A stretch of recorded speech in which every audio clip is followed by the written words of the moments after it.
Hello and welcome, Transformer fans, to another Transformers review. Today we'll be looking at Transformers Generation 1 Thunderwing.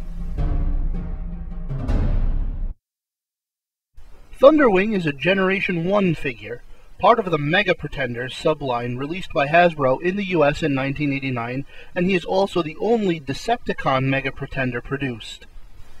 As a Pretender, the robot itself is hidden inside what is supposed to be an organic shell. That's right, folks. This here is not Thunderwing himself in his robot mode. Rather, it is Thunderwing's Pretender shell. Okay, so we start off with the Pretender shell. It's supposed to represent a humanoid organic figure, giving no hint of a robot hiding inside. Truly a robot in disguise. Interestingly enough, Thunderwing appeared in Transformers fiction in Marvel Comics, and later in IDW's comics, where he was portrayed as the outer shell only. The shell itself was presented as Thunderwing's robot mode, never even hinting that there was a robot hidden inside. This portrayal was recently given credibility with the release of the deluxe Thunderwing toy in Hasbro's Generations line. From what I understand, it's an excellent figure, and will definitely be up for review when I get it. Thunderwing, like a lot of other Generation 1 figures, has very limited articulation. Really, it's only his arms that move. They rotate at the shoulders. You can get his legs to bend forward if you remove the inner robot, but this is only because of the Mega Pretender gimmick. The shell transforms. Yup, that's right. The Mega Pretenders, in addition to hiding the robot inside, have the added gimmick of being able to transform the shell into a vehicle. So, let's get him transformed. Start, change, finish. Here is Thunderwing's outer shell in its vehicle mode, a jet. One item of note is that it's impossible to transform the outer shell without removing the inner robot first, thus defeating the purpose of it being a Pretender. But hey, whatever. At least the inner robot doesn't go to waste, because it can combine with the outer shell to form a super jet.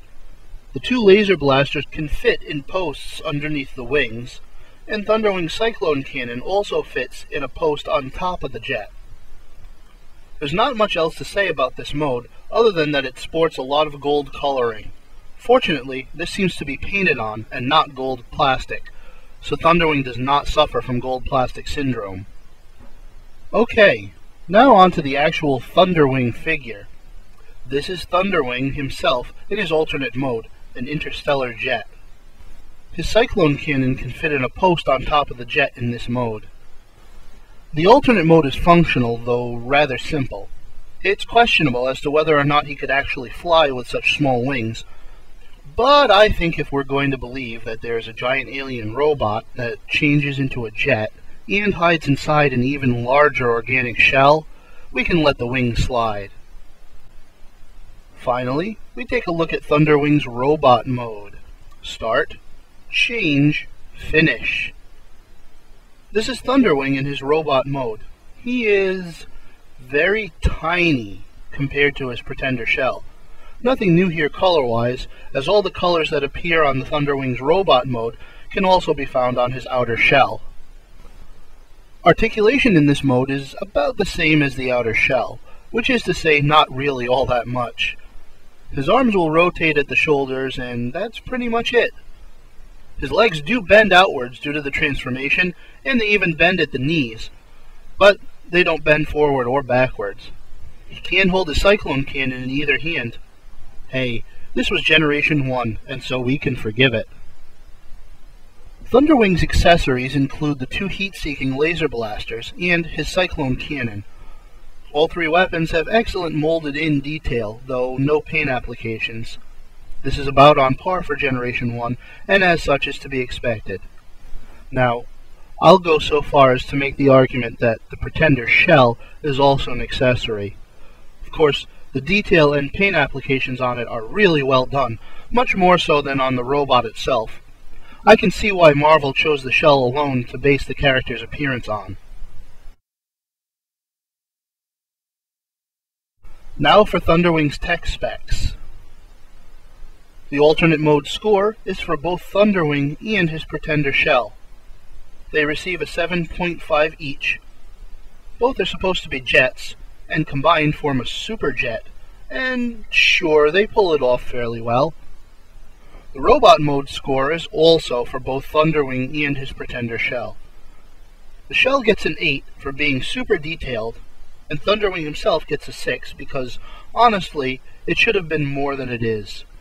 Combined, the robot mode score is a 7. Transformation gets a 7 because, while it is overly simple, still, this is a 20-plus-year-old toy, and I have to judge it based on that rather than by today's standards. Articulation gets a 6.5. There really isn't much to it, and while this is a G1 Transformer, still, there were figures with better articulation even back then. Thunderwing's gimmicks get a 6.5. While the outer shell is an interesting idea, and the ability to transform it is definitely a plus, still the robot suffers in quality because of the gimmick. Overall, Generation 1 Mega Pretender Thunderwing gets a 7. A good figure, definitely iconic, though his gimmick holds him back somewhat. Moderately recommended. Like all Pretenders, Thunderwing's robot mode and transformation are hindered by the Pretender gimmick.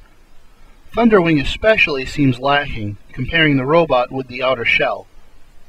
The robot is supposed to be the meat and potatoes of the toy, and all else is an accessory. That doesn't seem to be the case here, as more effort appears to have gone into the design of the outer shell than into the actual Transformer. As a Mega Pretender, Thunderwing does benefit from having a Pretender shell that transforms, and also by being able to combine with the shell to form a super jet. It's just too bad that there wasn't more to the actual robot. If you're a collector of Generation 1, or a fan of Thunderwing's character, then I would recommend you pick this one up.